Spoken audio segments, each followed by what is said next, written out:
everybody, and welcome to the world's greatest youth baseball podcast, Clearing the Bases, featuring Coach Jimmy, Phil, and Jerry. I'm David Friedman, and I want to wish you happy holidays, and thanks for coming along this ride with us. How we doing today, Coach? I gotta tell you, that was great. I mean, being Christmas time and everything, yeah, I'm doing fine. How's things with you? It's good. It's good. You know, normal kind of craziness time of year. Doesn't seem to matter how old the kids get. It still becomes actually, I guess the older you get, the more expensive holidays become for us. But yeah, no, it's all good. All good. Excited to talk about some baseball since I don't have much of any in my life or these days. So how's your version of Star Search going, looking for your coaching staff over at Lords? It's interesting, we'll say. It's taking a lot longer than I thought it would.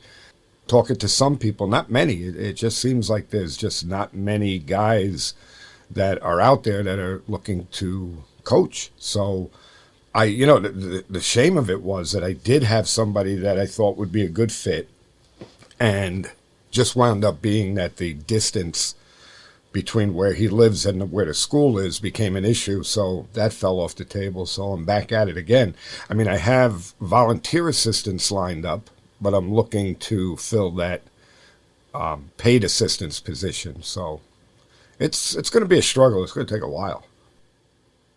All right. Well, listeners, hey, here's an opportunity, right? This is a lot of people, and I don't want this to come across the wrong way, but a lot of people think they know a lot about coaching, and a lot of people think they know a lot about development and the right way to do things. Well, here's an opportunity to step up and take a shot instead of just commenting on what other people are doing. Maybe it's time to jump in with both feet and get some real life experience, something that could help turn into a, somewhat of a career move. So reach out to us.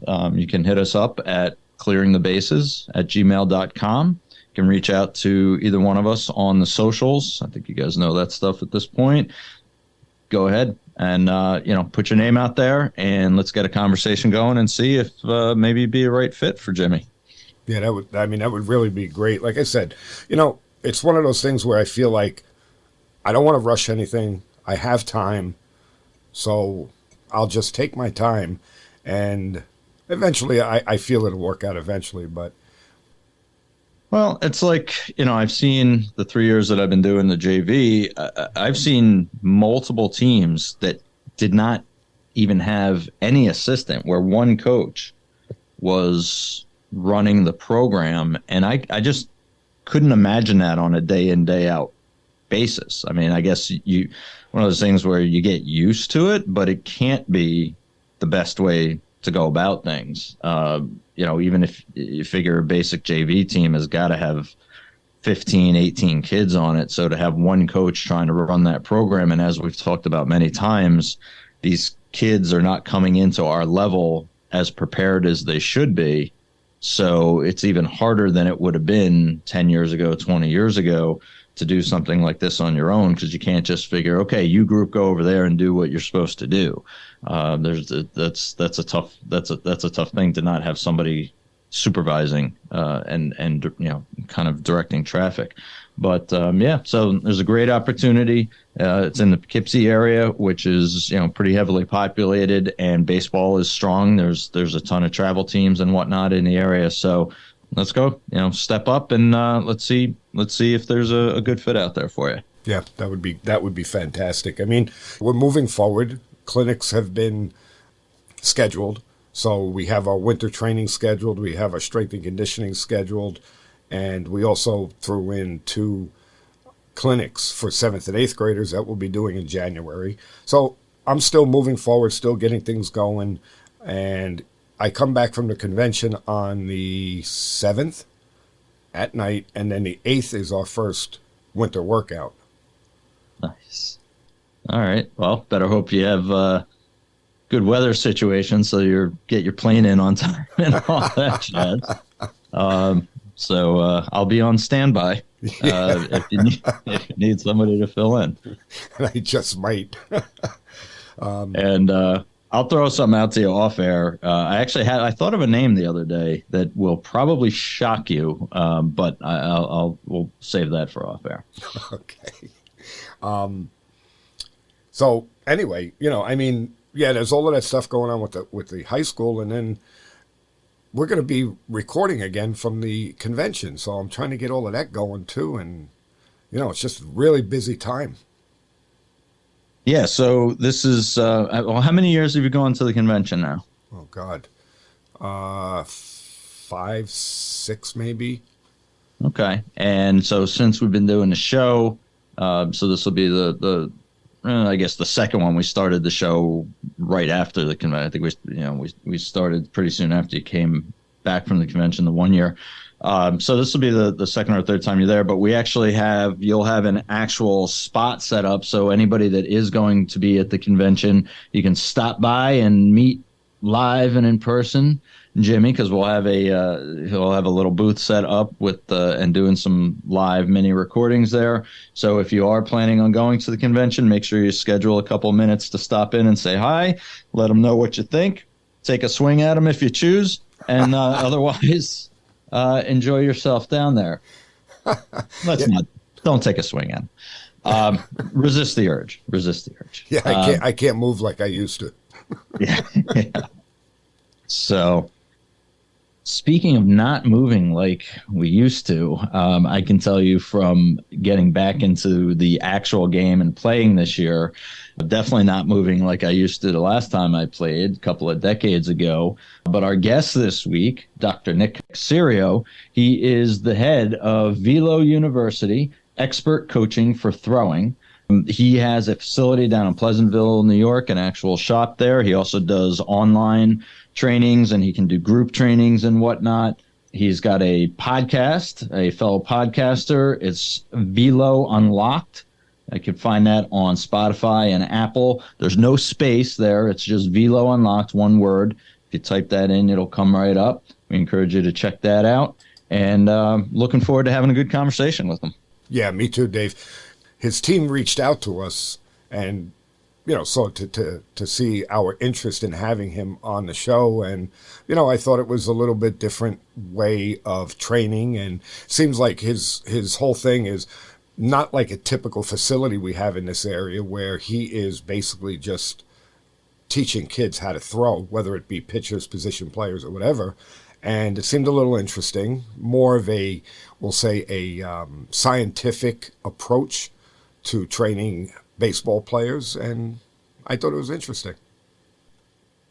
Yeah, definitely a little different, and looking forward to hearing what he has to say. So without further ado, let's jump into it with Dr. Nick.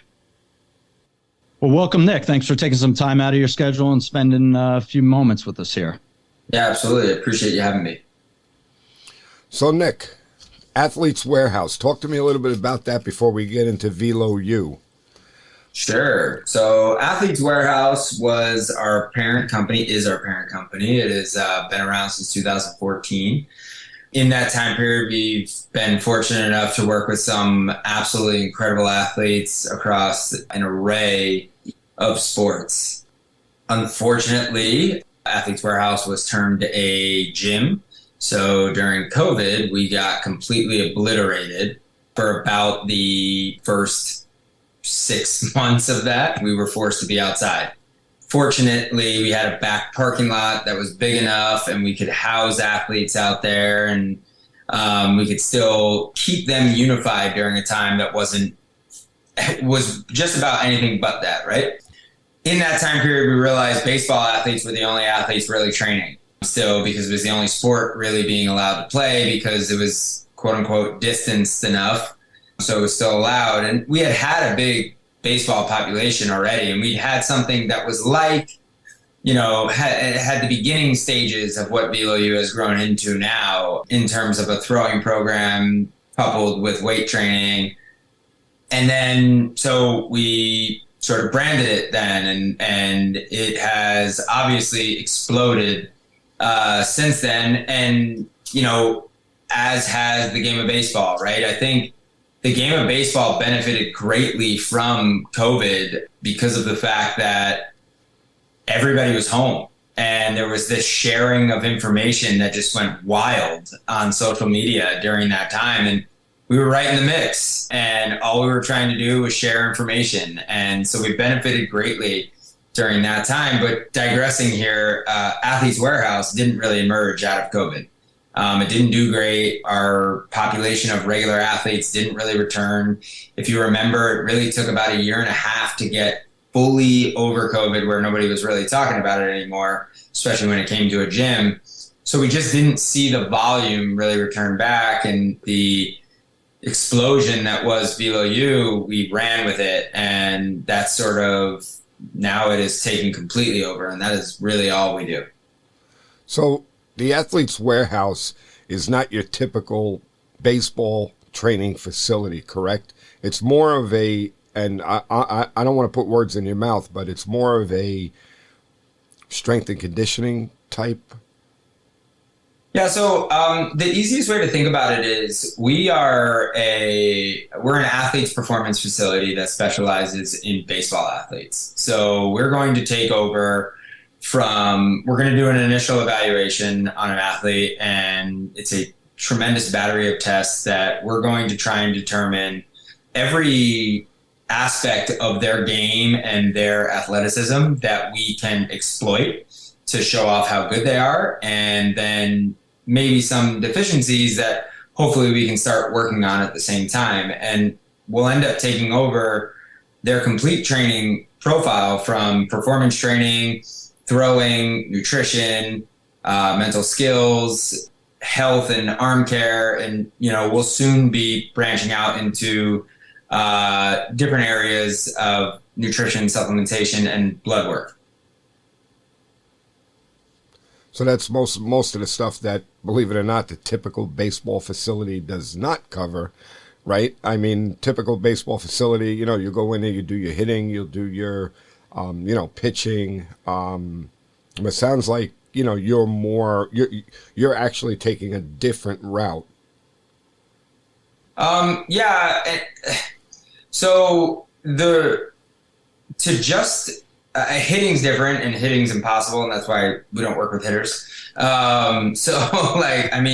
It is to have to react to everything is miserable, because I feel like you can have the greatest mechanics in the world, and if you can't see the ball, that's it.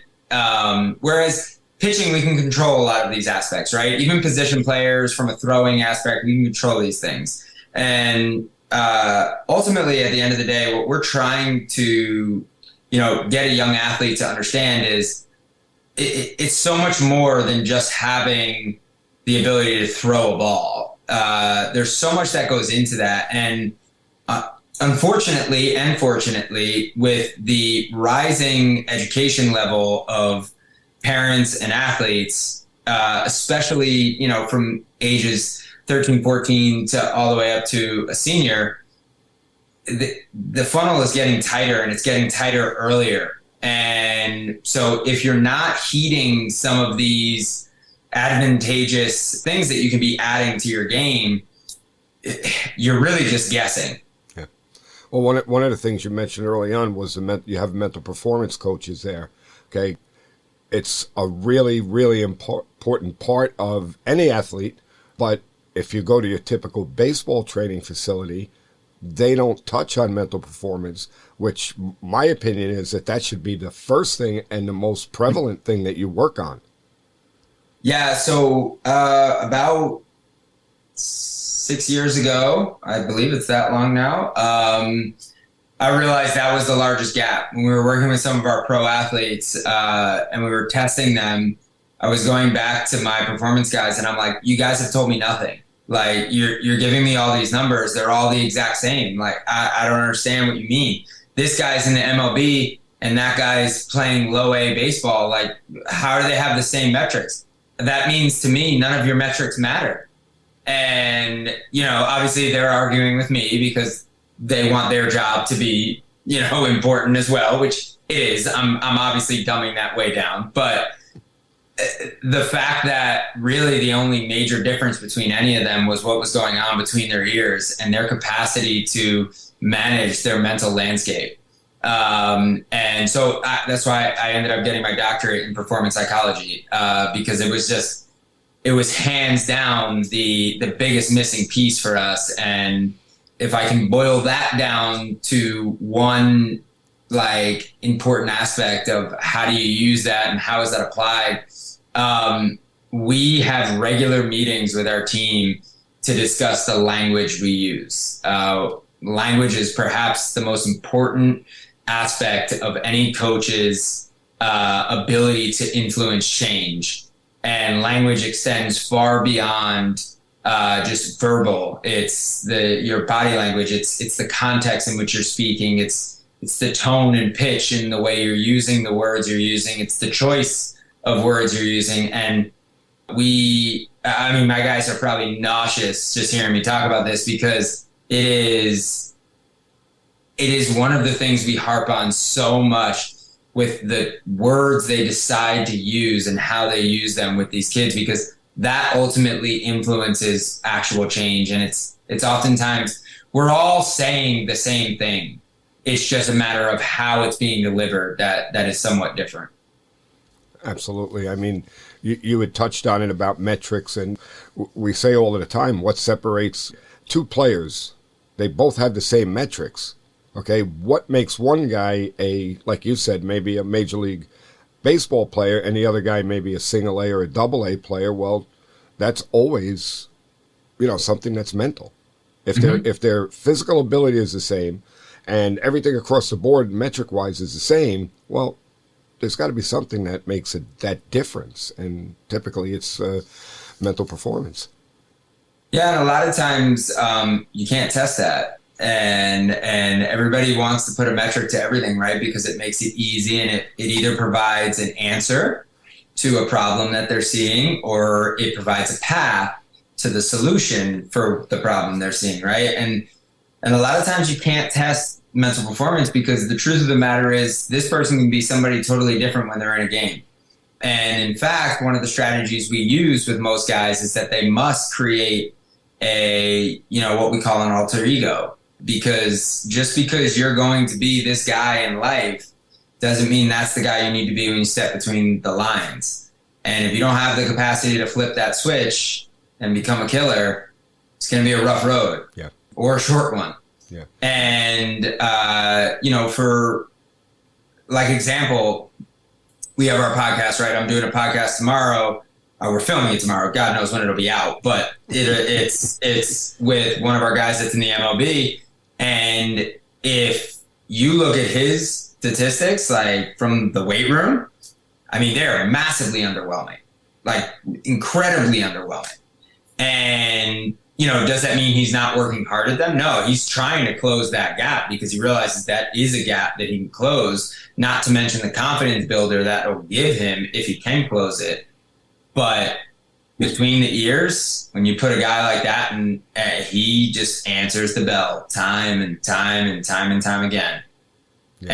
And it's hard. It's hard to define whether or not that can be taught, whether or not that can be instilled. And it's like anything. And the reason we might be really different from a regular traditional baseball facility, we don't do any one-on-ones.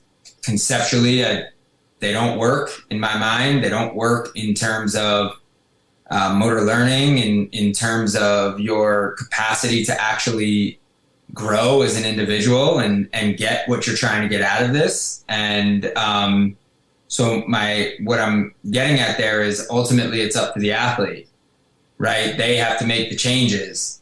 The environment has to be right for them to make the change.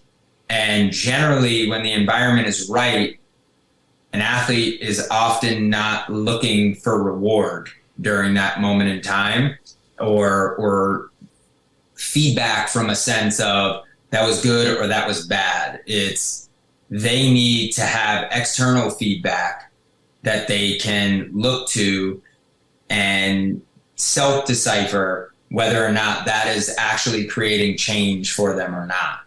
Same goes for the mental side of it.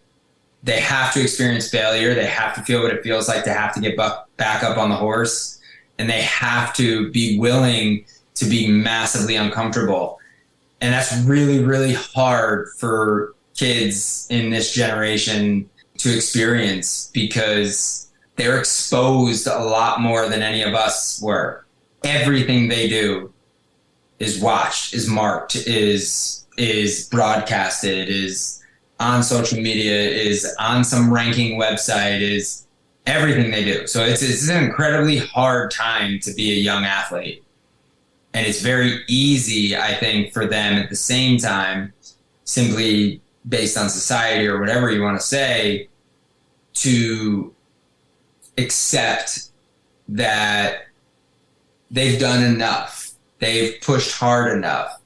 They are working hard enough. And I just don't think they truly understand what it takes to get to some of these levels, especially if, God didn't come down and touch their arm. Yeah, no doubt about it. One of the things that you said that I want to kind of go back into a little bit was about the competitiveness of a player. And if you can, because Dave and I have had this conversation many times about whether or not a true competitor is it inherent or is it something that can be taught to become a competitor? And to me, that's a very tough question. I often thought that it couldn't be taught, that just came from within. But I don't know. The older I get, I'm thinking that maybe you can do things that might be able to help somebody compete. Yeah. Typically it's perspective, right? So human evolution would tell us that we're all competitors because we try and survive. And so it's a matter of how much they determine what they're being competitive about is how close that is to survival for them. Now, survival is very different for each person, right? Survival for some might be all referenced around their ego. They are willing to go through hell and back as long as it means that they are viewed by their pupils as being great, as being super competitive, as being these things, and that can drive them enough. Others do it for an internal voice. I coached Henry Davis. He's remarkable mind.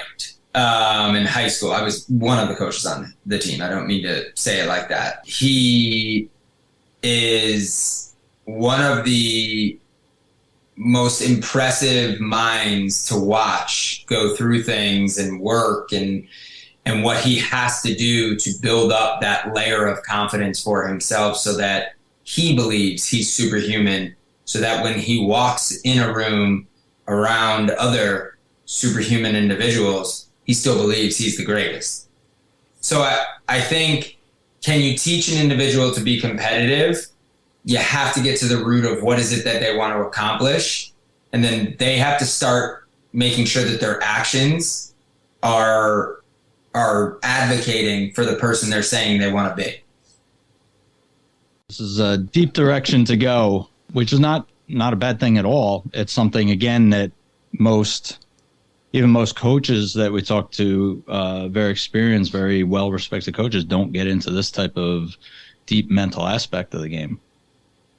Well, I just think so I got a question from a kid today, right? We were on the floor coaching, and one of the questions was, how important do you think wins are, little wins throughout a day? And I asked him to give me an example, and he said, well, is it more important for me to hit all my weights that I'm supposed to hit in the weight room? Or do you think it's more important for me to get all my caloric intake in that I'm supposed to get in a day? And my answer is simply to him, well, why wouldn't it be both? And, he said, yeah, but, that's really hard to do every day. And I said, okay, so if it's really hard to do, then what are you asking me? What's the question here? And he's like, well, how important do you think early wins are? Or he said, how important do you think these little wins are? I'm sorry. And my answer to him is, they all matter. Every one of them starts to stack and compound on each other. And it gets you to the point where you start believing the story you tell yourself every day. Because if you don't tell yourself a story every day, somebody else is going to tell it for you. And that's where we end up getting in trouble. And I think that ends up being where and why most coaches sometimes feel a disconnect from some of their players is because undoubtedly we all do this, right? When we're coaching an athlete, we already have a story picked out for this kid. It's where we saw him when we initially evaluated him, what we thought he could potentially become. And whether he lives up to that or not is obviously up to the kid. But if he starts not matching the story we're trying to tell, that's where we start straying in terms of, well, is this kid really on board with me? And I think sometimes we need to take a step back and say, well, maybe his story isn't aligning because I didn't hear what his story was from, meaning understanding what he wanted to accomplish. Where does he see himself? Because I think a lot of these kids forget that, or that maybe they're not aware that they just think it's easy to be successful. And for some people, it just comes easy. Well, it's because they never see the work that people are putting in to get, like the Henry Davises. They never see, the work that he put in to get to where he is. And something that you had said earlier, too, they don't understand the concept, because I have a hard time with my players this way, is being comfortable, being uncomfortable. Anytime that you're going to advance doing anything, it's going to be uncomfortable because you've never done it before. And I think that younger players nowadays, they think, well, they saw it on a video, geez, that looks easy, and they just think it's going to come natural. They don't realize that they have to put in that work. Yeah, I would absolutely agree. And I mean, I think what's easier for parents to understand is if somebody came to them and told them, hey, I have an investment opportunity for you. It's not really going to cost you that much, but I'm going to make you a ton and there's no risk. You'd be like, yeah, okay. Right. Well, that's exactly what these kids are asking for. That's right. Right? They're asking for little investment, huge upside with no downside risk.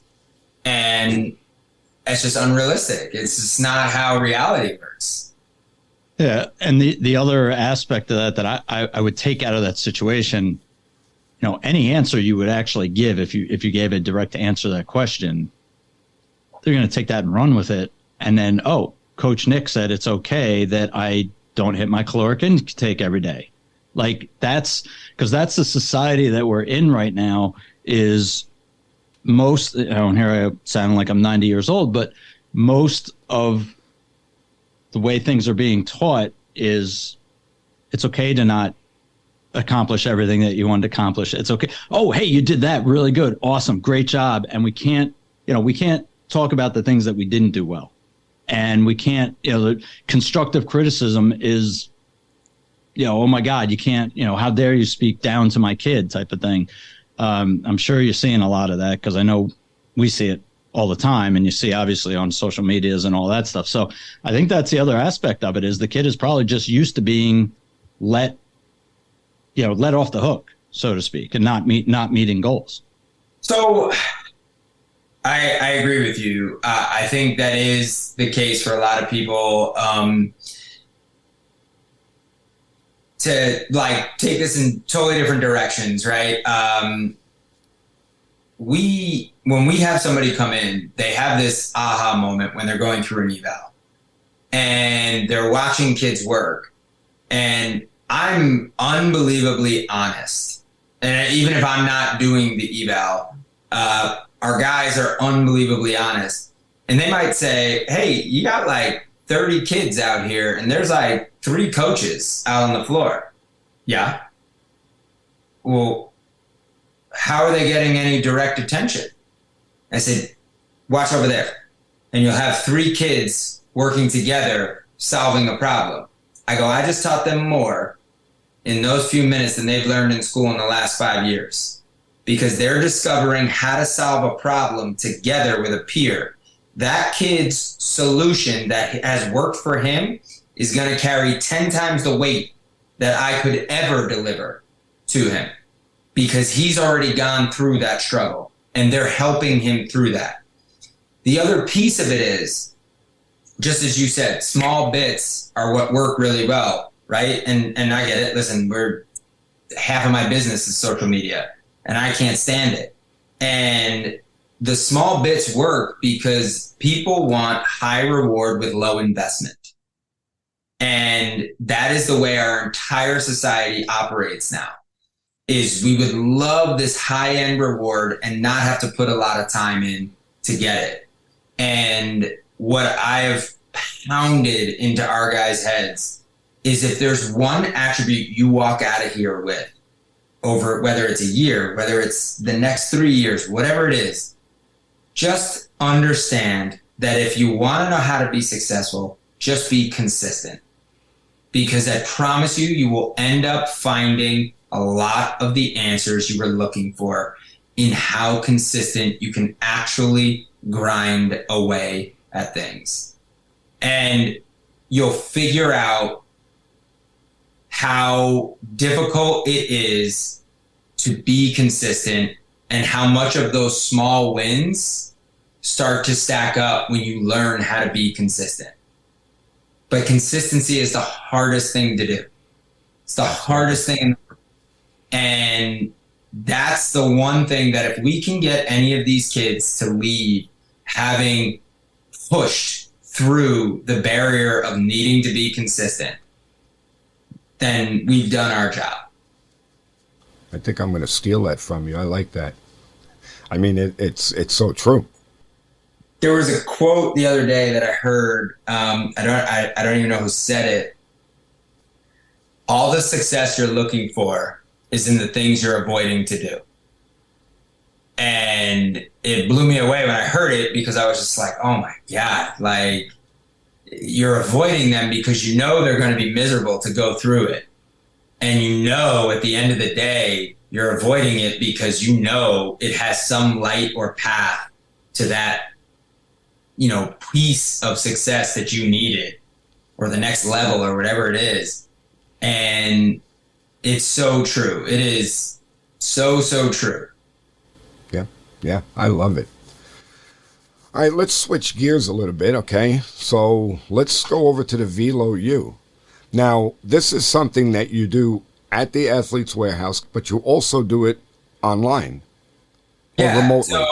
So VeloU, I mean, like the building will soon just be VeloU. Like it'll just turn into that as the name. But yes, we do it in-house and then we have remote. There's a little bit of rivalry between our remote guys and our in-house guys because our remote guys are probably just as good, if not better, than our in-house guys now. So, we have a running joke when a guy can't throw hard enough in-house. It's just like, oh, well, you might as well go to remote because they seem to be figuring it out. But it takes think about it. It takes a special kind of person to do remote too, right? You got to be on your own. You really got to be good at communicating. You got to be constantly sending video to the coaches. But yes, so we do it both in-house, remote. We have a hybrid option too, where an athlete can come in for 2 days a week and then still operate remotely. And then we're actually newly launching, it'll be actually launched on Monday, a section called On Demand, which is really reserved for 8 to 13-year-olds, which is not like what most people would conceive it as. It was to solve a problem that I ran into. Which is where all good ideas come from, right? You're trying to solve a problem. So my son started playing lacrosse. I don't know anything about lacrosse. And I was trying to get it to the point where there was somewhere I could go online or something to pick up some kind of tips or ways that I can progress him through how to learn and everything outside of practice. I would do it with him if I could have, but I just felt lost. And I'm sure there's a ton of people like that in the world. And that's what we've basically made On Demand for. It's for parents and young athletes to progress together at their own pace in a super safe environment and really get acquainted to, performance training, throwing, so on and so forth. So then the VeloU is... It's primarily for pitchers, I'm assuming. Do you also do it for position players? Let's say you have a shortstop that needs to get his velo up. Yeah, we have plenty of position guys as well. I would say about 25 to 30% of our population is still position guys. Okay. And I'm sure the training differs from pitchers to position guys. Not as much as you think. Okay.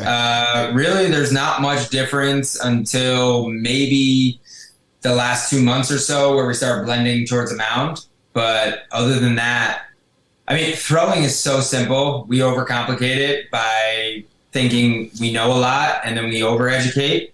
If you can boil throwing down to its simplest form, it's having the capacity to feel momentum. Once I feel the momentum, make sure that I'm controlling my center of mass and then let everything unleash.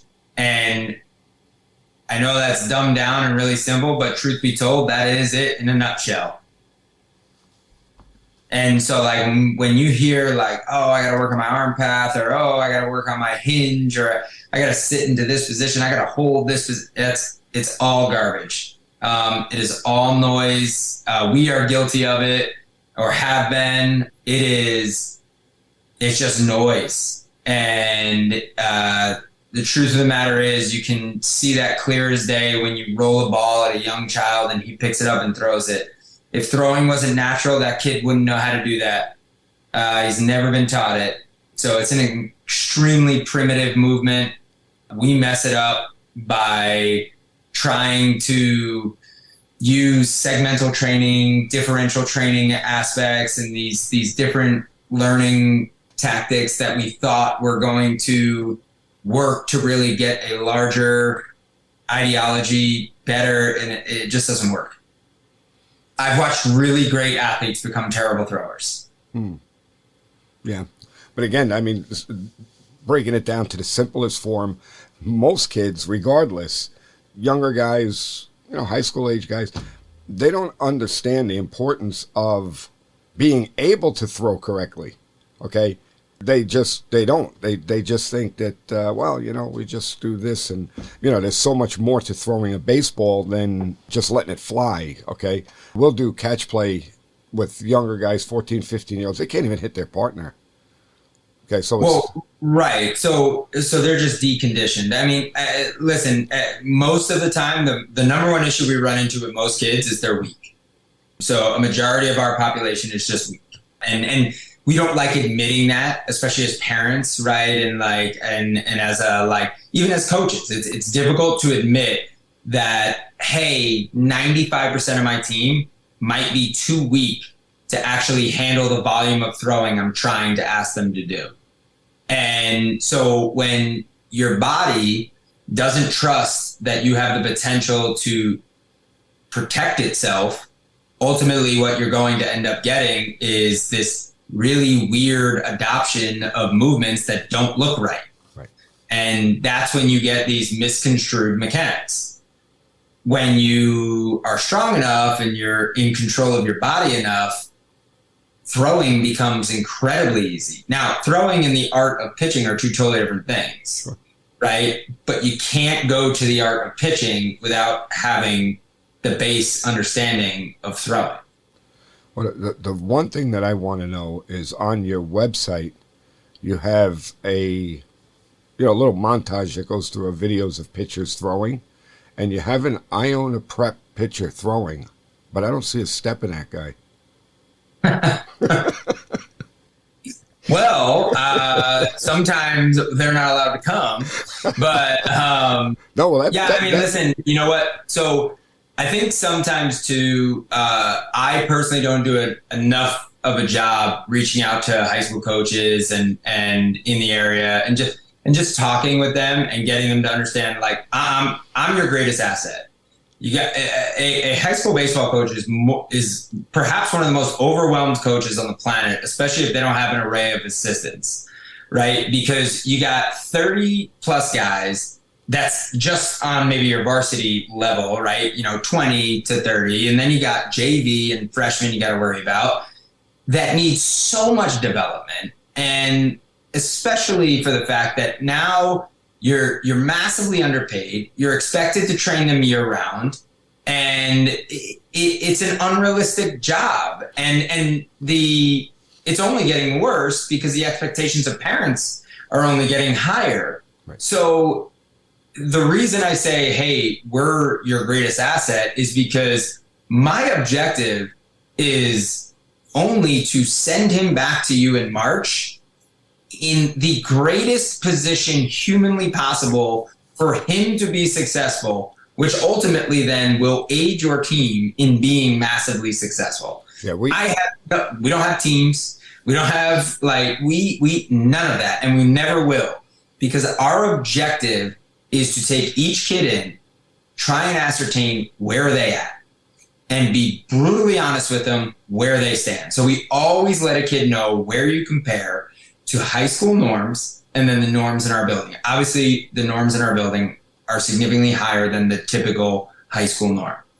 And when they do that, you get a very real understanding of where can I go. And we always want to talk to kids as to where are you at on the college recruiting side? Where are you at in terms of where's your head at? If a kid comes into our building and says he does not want to play college baseball, he's probably going to get told by the coaches, this is probably not a good fit. Simply because it's not going to be fair to the coaching staff, first off, because they're going to put the same amount of effort into this kid, and that's not going to be met on the other end. And it's also not going to be fair to him because he's just not going to fulfill what he's trying to accomplish in that time period. And that is our ultimate objective with all of our guys, is to get them to that next level and then guide them through that level. The message we always give them, and that they need to heed more and more, between us and their high school coach, we are the last two people outside of their main family that will ever care about them again. And when it comes to the game of baseball, because at the next level, and I have plenty of college coach buddies of mine who would hate me for saying that, but the truth of the matter is they get paid to win. So that is a business at that point. I mean, if they're lucky to go the next level up, forget it. So these guys get paid to win. This is your last opportunity to really heed, where you can ask very vulnerable questions, figure out who you are, and then try and get that sorted out before you go into battle in a business-like atmosphere. Yeah, you had mentioned about, high school coaches being overloaded. And, I mean, I'll be honest with you. We get them March, April, May. We get them 3 months. There is nothing that we're going to be able to do that's going to be able to change any flaws in their pitching delivery and their hitting. You're in the state of just playing. There's nothing you can do. As a matter of fact, if you try and mess with them mechanically, you're actually hurting that player for that time 100%. Span. Okay, so, we spend most of our time working on approach, trying to increase baseball IQ and that type of stuff that's going to help them. They need people like you that are going to work on the mechanics when they're not with us, so that, like you said, when they come back in the spring, they're ready to go. Yeah, and it's listen, I commend you guys for that approach, because, it's my same argument when somebody tells me, hey, I thought my athlete needed to be a three sport athlete in order to get recruited. And I was like, listen, if that's fine, if you were a college football player and your wife was a college basketball player, go for it. I mean, this kid's probably a freak. But if that's not the case, which is most of you, then guess what? By the time he's a sophomore, if he has any sort of inklings that he wants to play at the next level, you better start specializing, because the training aspect, I mean, this is my favorite. You think about fall baseball. Fall baseball ends in November, right? You've just chopped off, literally, 45 of my days that I have to train this individual. So now I'm looking at November to January that I have to get him, I have to mark a shutdown in there for some period of time, depending how much volume this kid has had. Then I have to try and build him up. And then I'm getting, well, when is he going to throw real hard? Unless you want me to blow his arm out, there has to be a time period here where we build some kind of sustainability in this body. And I think people like to take the arm and disconnect it from normal human physiology. and just think that it reacts in a totally different way than, let's say, my legs if I was trying to be a sprinter, or my cardiovascular shape if I was trying to be a mile runner. It still operates in the exact same way. And the idea that I can just take this body and just, I can run it at full tilt after not doing anything for 2 weeks and then slowly throwing for another 2 weeks. It doesn't work that way. Right. So you had mentioned something about like a downtime. So how long do you think their downtime should be? Obviously interdependent. But so our typical shutdown for, let's say, a kid that experienced thrower, not terribly overutilized. Usually this is a kid coming out of his sophomore year into his junior year that has crested like that 85 range or been around there. We're probably only shutting them down for about 2 weeks. Really? And then, but again, what does that mean, right? Shutdown period. There should really be clarifications here, and I apologize for that. They're shut down from competitive throwing from the moment they start until late February. So they're not throwing competitively on a mound against anybody until February in our system. Right. And so, yes, they're going to be throwing that whole time, but there is a carefully calculated way that we are increasing. You only have really two stressors or variables that you can control in the beginning stages, which is volume and then intensity. You can look at then obviously the density of a week. You can look at the amount of volume at the highest intensity as well as some other variables, but generally those only come into play in the high intent time period of that program.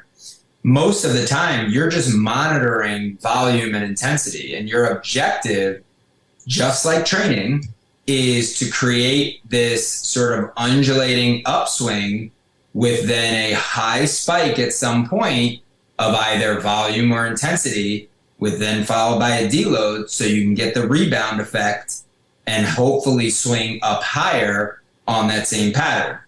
Now, obviously, there's more intricacy into like how that volume and intensity should either level and then cross, depending on the kid. But anywhere from 2 to 4 weeks is our typical shutdown period. Generally, never more than 4, because you'll actually find that a kid feels like he can't throw again, or he's never thrown before in his life after 4 weeks. And, you'll start getting other physiological responses too that go on. You have to remember the ulnar collateral ligament enlarges as we're throwing throughout a year, right? So there's a thickening aspect to it. It's a stress response to the ligament. It's completely normal. The belief is that stress response is it's remodeling as you're throwing. The problem is when you stop that, it actually atrophies. Now, it doesn't necessarily mean it's weaker. It just means that if you give it a large stress response after it atrophying, you stand a good chance of rupturing or creating trauma, or a trauma that it can't handle.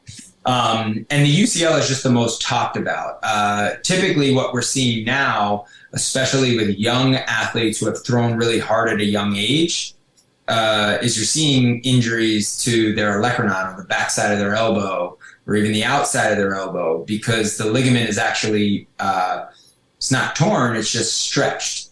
And now it's not able to do its stability-esque patterns that it needs to do in a throw. So all of these things get weighed in when we decide to shut down a guy. But our big belief is that data can help us guide all of our programming. So we are constantly measuring using a dynamometer the strength in their shoulder and grip and forearm and so on. So they get that testing bi-weekly. If they're a thrower that throws over 85, they have to do it twice a week. If they're a thrower that throws over 90, they have to do it basically anytime they have a high volume or high intent day. What's considered high volume or high intent? What'd you say? What's considered high volume? Depends on the phase that they're in. So beginning stages, typically we use volume as our first variable. So we'll rise volume for anywhere from 4 to 8 weeks. And then we'll basically crisscross volume and intensity, where volume will start to dip, intensity will start to rise. Once intensity peaks, volume will start coming back up, intensity will level, it'll come down a little and level, they'll both level, and then you undulate within a week and you figure out how the athlete is adapting. That is the toughest part. I work with several doctors right now. I have 20 of our guys testing on a different HRV app to try and determine whether or not the stimulus to their training can show up in their morning heart rate variability. I have others that we're trying to get blood work on so that we can see if we can see a cortisol response, even potentially a mouth cortisol response. We're trying constantly to discover. Just because I give you one program doesn't mean the guy next to you is going to respond the exact same way. Right. It doesn't matter if you could both throw so similar, you could both throw the same velocity. There's no one true data point that's going to tell me whether or not how you responded to that. So we are constantly scratching that itch to try and discover simply what was the impact. Because you have to remember, training is trauma. Right, we're creating trauma to the human body with the hope that we will repair stronger. So at the end of the day, our goal, our mission is to try and figure out for each kid, how impactful was that trauma? And frankly, can I push the envelope a little bit more? Do I need to pull back? And we're constantly waging that war. And data just helps us be better at that. But nobody has that figured out. So talk to us a little bit about ramping up pitchers. So after you go through your downtime, okay, you go through your off season, you're starting to get into your season. Talk about how pitchers should ramp themselves up to getting to, like you said before, maximum volume, maximum intent. Well, so like I said, in the beginning stages, we use volume as our first variable, and then it transitions and we'll start to rise intensity and drop volume. So that's what I'm going to cut you off there. So what you explained before, that's your whole ramp up routine. So that's so that takes anywhere from 8 to 16 weeks, depending on the individual. Okay, that's right. So that's essentially if they started with us. We always look at the off season starting in. Basically right after, Labor Day in September? Yep. Yeah. So our off season starts right then. That gives us 26 weeks. It's 6 months. We map our entire off season built around that. And then it all conforms based on the kid's schedule that he's providing us. Right. So we need about 8 to 16 weeks off of a shutdown to really ramp this individual up. Once they've gotten to that point and we've tested them at some high level intensity, whether that was most likely that's not on the mound yet, by the way, we then start taking a lot of the attributes that we've been working on and start blending it towards the mound. And that'll give us probably about another 4 weeks of that. And then they're going to move into, depending on the type of individual. So high level thrower, they might move into some level of a pitch design where they're working on one very specific pitch and trying to perfect this. High school kids should all work on a fastball. None of them throw, 99% of them do not have an elite level fastball, so they should be working on that. And when we're talking about most of the high school kids that we're talking about, 90% of it is accuracy. And accuracy is stemming from consistency. Consistency with throwing pattern. Just being consistent with that. Easiest way to be consistent, be strong. If you don't fatigue, it's easier to continuously do the same action over and over again. Right. But really, that's how we progress them. Once we get into that stage, like I said, the final 2 to 3 weeks, we end up finally going live with the guys inside, and we'll let them be competitive.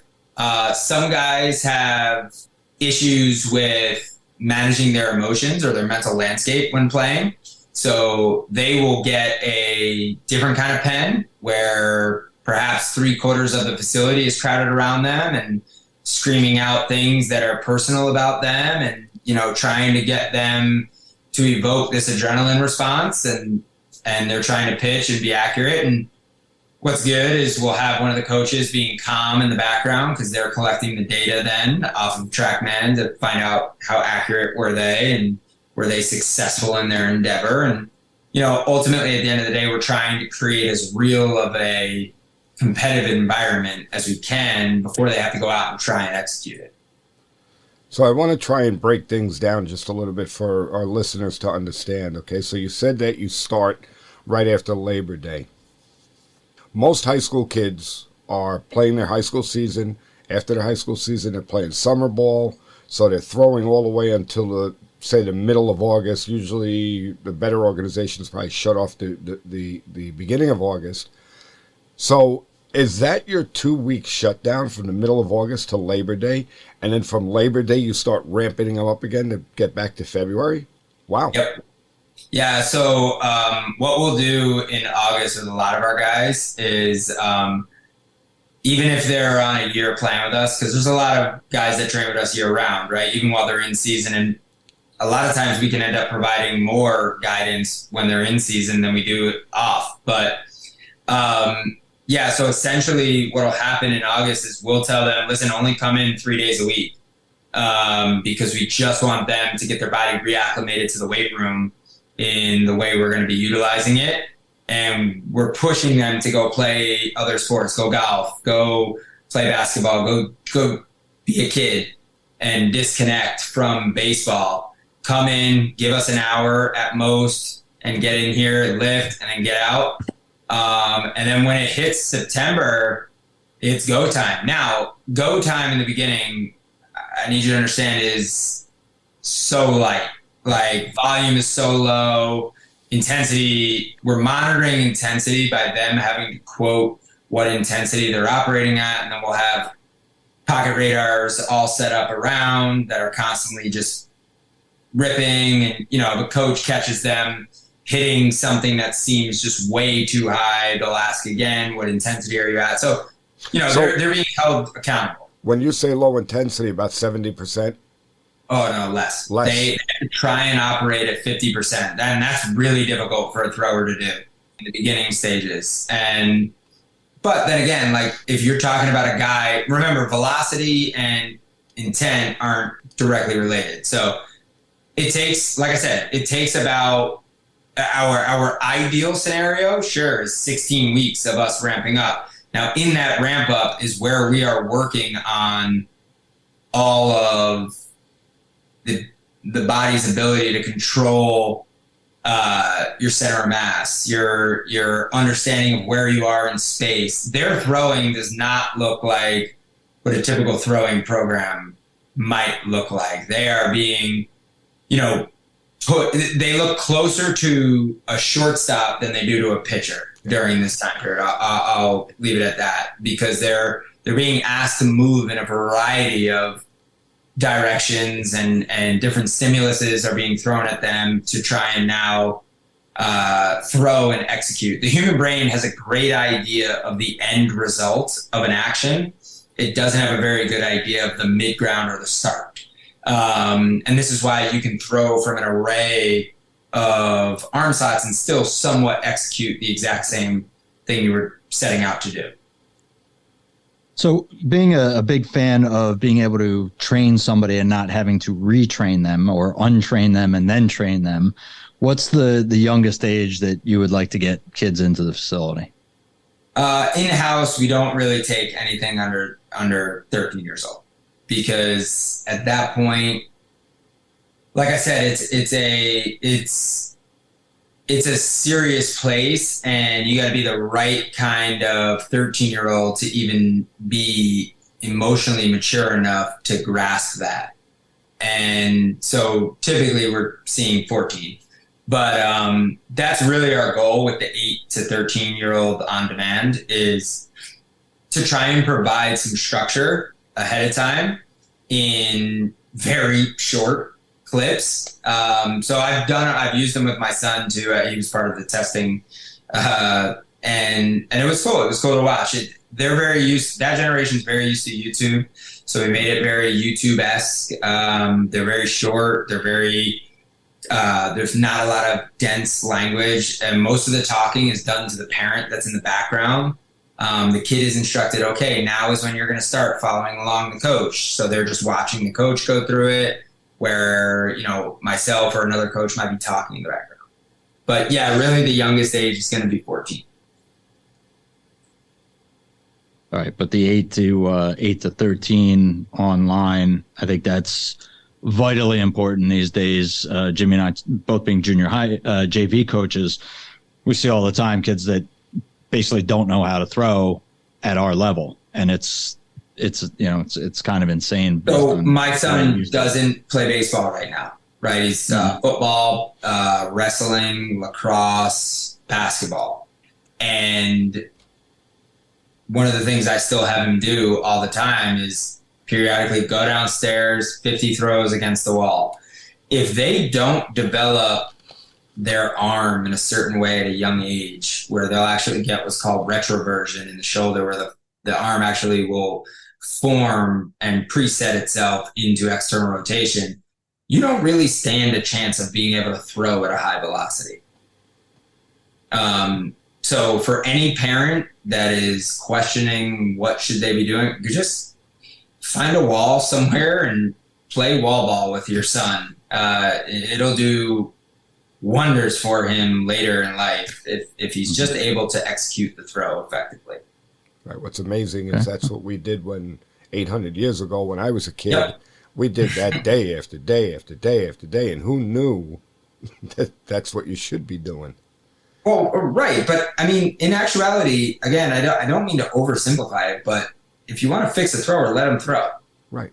And when we try and fix throwers with drills and a bullpen session, you're not going to fix mechanics in a bullpen session. That's not how that operates. It has to be this. You got to understand the reason they're throwing a certain way is because that's their body's response to their ability to control their center of mass, their stability in that segment. You're not going to change that by giving them a cue in a bullpen. Yeah. They have to learn that over time. So you have to change their environment so that they understand how to manipulate their center of mass, and then try and relate it back to the mound. And really what you can't forget, especially as the kids get older, is their emotional connection to that mound.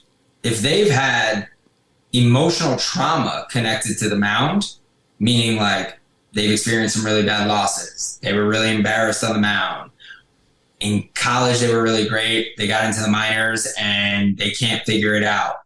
There is a lot of emotional baggage held at that mound. Good luck doing anything there. Absolutely.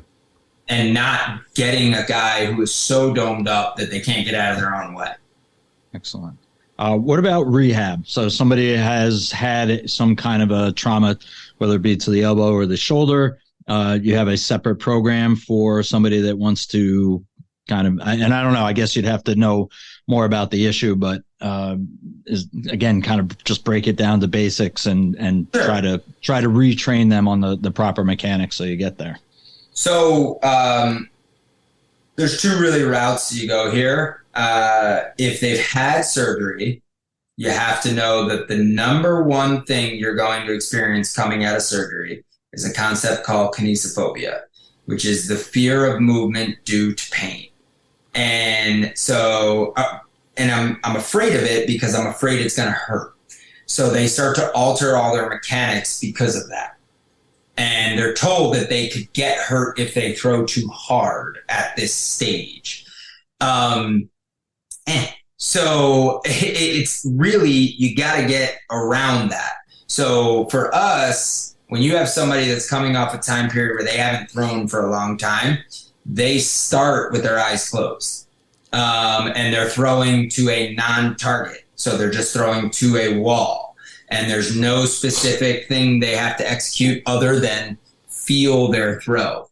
Kinesiophobia is largely related to a misrepresentation of where they're understanding they are in space, right? So their proprioception is completely thrown off because they haven't used this in a while.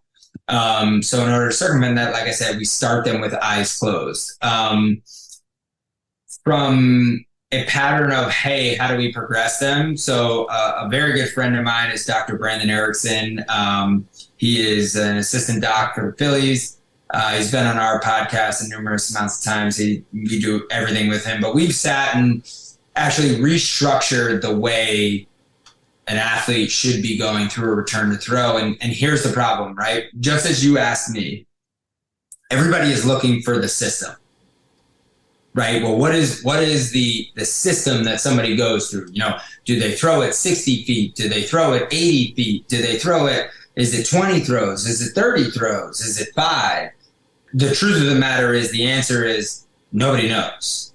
And the reason nobody knows is because they're all going to respond incredibly different to that stimulus. So this is why you shouldn't have anybody going through a return to throw program with somebody who doesn't understand the throw.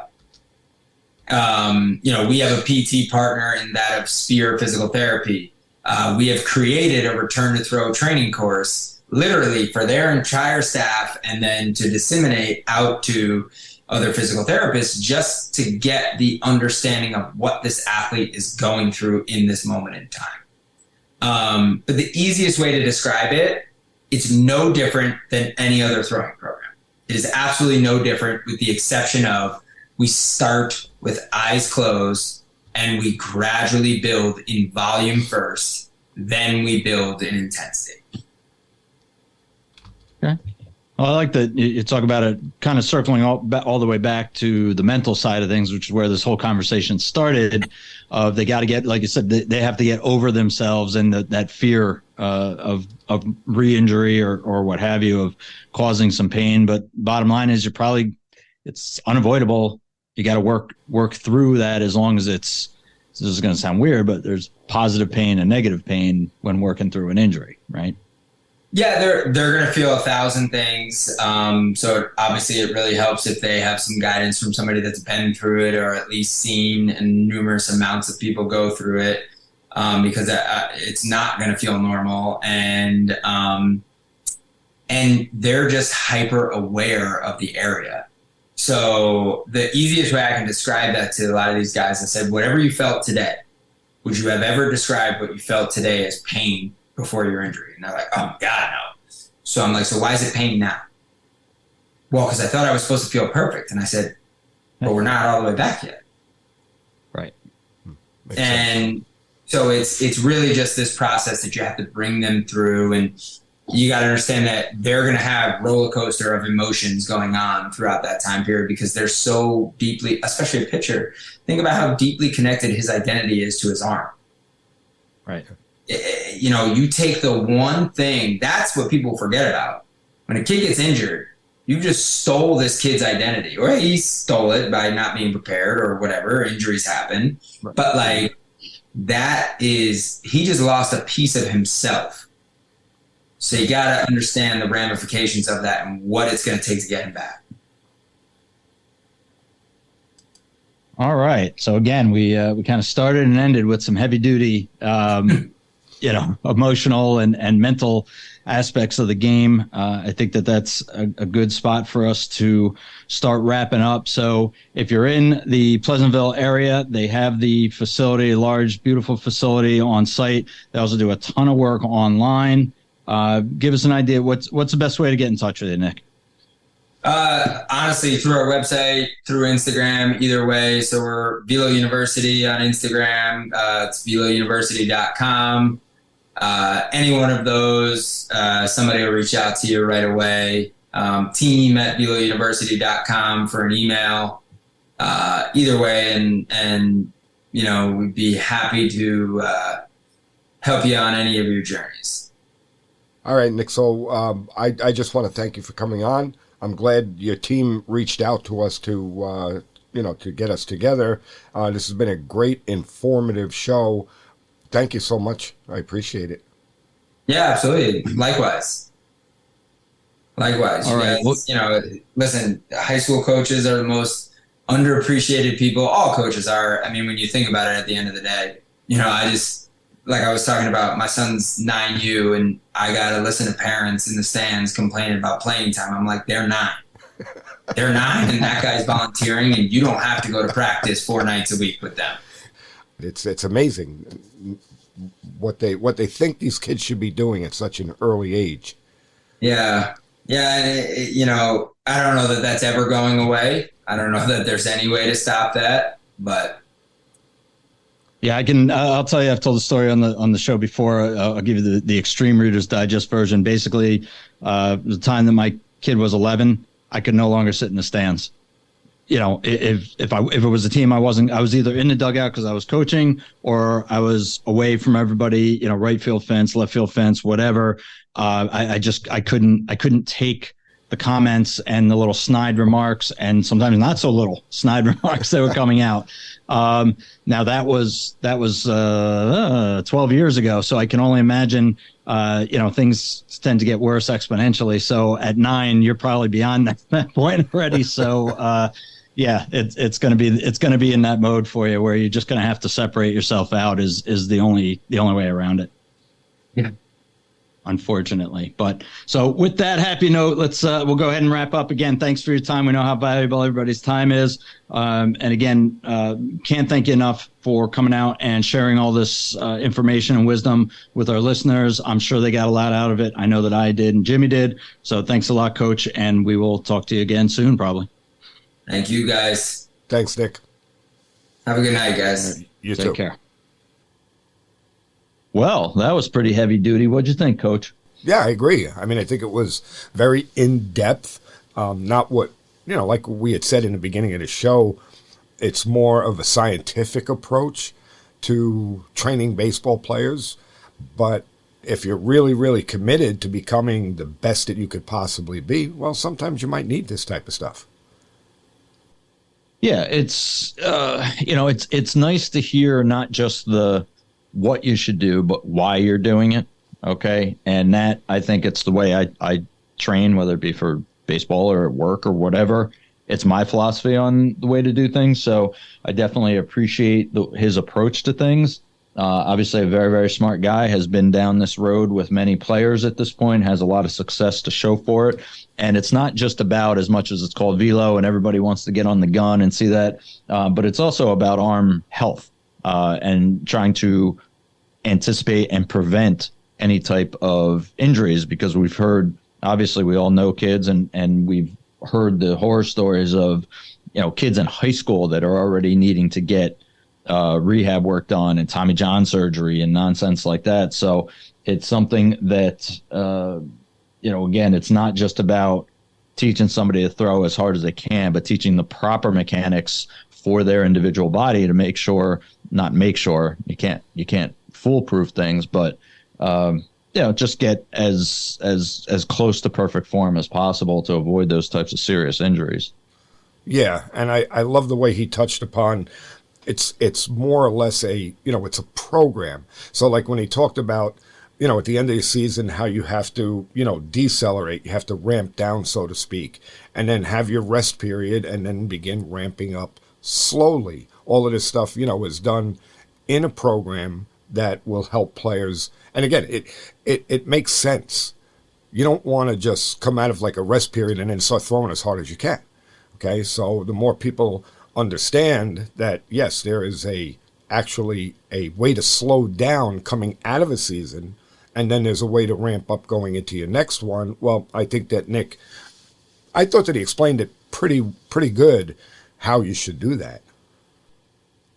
Well, yeah, and that's the whole focus. It's something that your body does need to take a break from time to time, and you need to be careful when you're starting back up. So it makes all the sense in the world to me. Again, you can find him at VeloUniversity.com. You can listen to the podcast, Velo Unlocked. Again, no space there, Velo Unlocked on Spotify. You can reach out to him on the socials. I'm sure he'd be happy to talk to you, whether it be for you as an individual. They set up some team and group lessons, and seems like an invaluable another tool for you guys to use to get your careers further along. Yeah, a couple of the other things that I liked that he talked about was there was one segment where he was saying that, we only had like maybe 3 instructors and 15 kids. And again, the numbers may be wrong, but anyway. And he was questioned about how he was able to get his point across with so many players and only a few coaches. And I love the way he said that he uses the players to actually solve the problems themselves, which is great.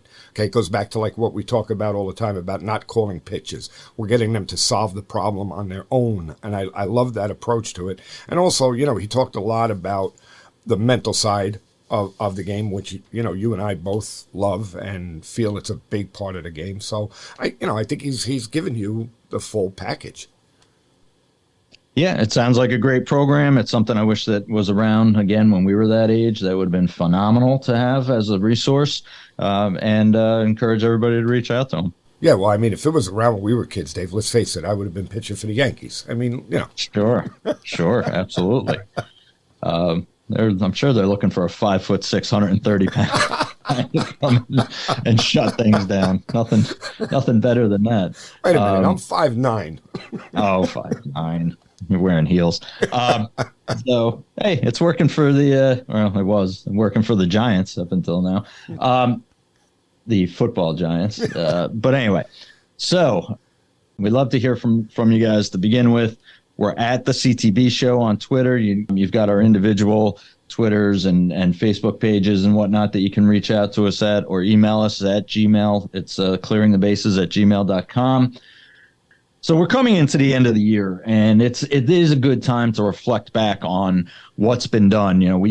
Jimmy and I talk about what we've done with the show in the last year and maybe what changes we should make coming up. But keep in mind, those dates are always kind of arbitrary. Okay, so magically in 6 days or in 3 days or whatever the first is when you're listening to this, magically the next day I'm going to start doing this, whether that's going to the gym or eating right or quitting smoking or whatever that thing is. In my opinion, you're better off just doing it today. So drop us a line when you hear this and let us know. Clearing the bases at gmail.com, at the CTB show on Twitter. You have both of our personal Facebook and Twitter pages out there. Let us know what you're going to do different coming up with your team this year, okay? Winter workout's probably just going to get started up in the next couple of weeks here. Let us know. What are you going to do yourself as a coach with your team in your personal life when it comes to baseball? What are you going to do differently? What have you learned from your experiences in the past year that you can activate going forward and put yourself in a better position or your team in a better position to be successful? Drop us a line and let us know. I'd be curious to hear what types of things. What do you think we've helped with? What have you disagreed with that we've said? Definitely let us know. We'd love to hear from you guys and be real interested to hear what's going on out there. I love it. I mean, like you said, there is just so much that we've covered, so much that we try to do and to try and help everyone make them understand. And I think that with the guests that we've had, and again, the conversations that you and I have had, there's a lot of stuff there for people to say, hey, you know what? I'm going to try and do this better next year. And I believe that the way it should be done is almost the way we talk about training players. So take a little bite. Don't take a big bite. This is a process that takes many, many years. So if you're going to better yourself, you want to try something different, take it in small doses. Well, with that, I will once again wish everybody out there a happy holidays. If you don't hear from us again before the end of the year, have a great New Year's, safe and happy and hopefully relaxing for you, and get ready to start the new year with a bang. A couple things that I don't ever have to set as a resolution, because I try to live my life this way all the time, is to give 100% effort, positive mental attitude, PMA, and great things will happen for you. Final thoughts, Coach? Yeah, so we talked about what we could do in the following year to improve ourselves, improve what we do as coaches and parents. And, let's face it, this coming year is going to be a very challenging year for me. New role. A lot of stuff is happening with the podcast. A lot of stuff is happening with the ABCA. So I just feel that even though again, like you had said, you live your life a certain way, and I do live my life by what I'm about to say. But this year, I'm going to make an effort to be better at making sure that people understand that people don't care how much you know until they know how much you care. Thanks, everyone, and we'll see you on the next one.